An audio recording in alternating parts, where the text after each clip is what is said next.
નર્મદા પરિક્રમા પૂર્વે સુવિધા સંદર્ભે વહીવટીતંત્રની તૈયારીઓ શરૂ. નર્મદા જિલ્લામાં દર વર્ષે 1 મહિનો યોજાતી નર્મદા ઉત્તર વાહિની પરિક્રમામાં લાખોની સંખ્યામાં ભાવિક ભક્તો શ્રદ્ધાળુઓ 14 કિલોમીટરની પગપાળા પરિક્રમા કરે છે.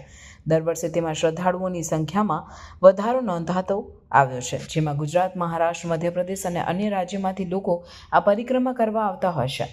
જિલ્લા કલેક્ટર S.K. મોદીના માર્ગદર્શન અને નિજા હેઠળ આ પરિક્રમાનો પ્રારંભ અને પૂર્ણતા શાંતિપૂર્ણ રીતે થાય તેવા પ્રયાસો હાથ ધરાયા છે.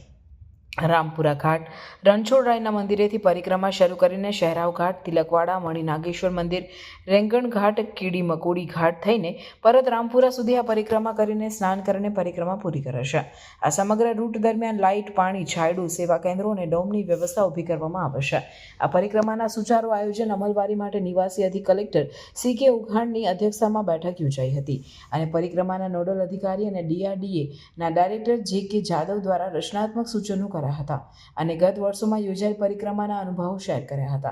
આ બેઠકમાં ગુજરાત પવિત્ર યાત્રાધામ વિકાસ બોર્ડના પ્રતિનિધિઓ પણ ખાસ ઉપસ્થિત રહીને વિડીયો પ્રેઝન્ટેશન રજૂ કરીને પરિક્રમામાં ઊભી કરવાની સુવિધા અને બ્રાન્ડિંગ અને પ્રસાર મટીરિયલનું પ્રેઝન્ટેશન કરવામાં આવ્યું હતું અને જરૂરી માર્ગદર્શન તંત્ર પાસેથી મેળવ્યું હતું.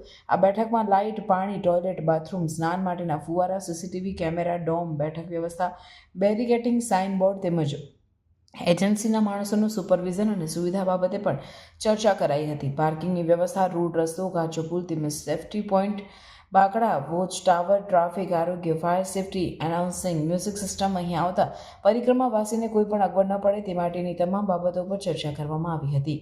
હવે પરિક્રમા શરૂ થવાને માત્ર 10 દિવસ બાકી છે, ત્યારે તમામ કામગીરી યુદ્ધના ધોરણે પૂર્ણ કરવા જણાવ્યું હતું.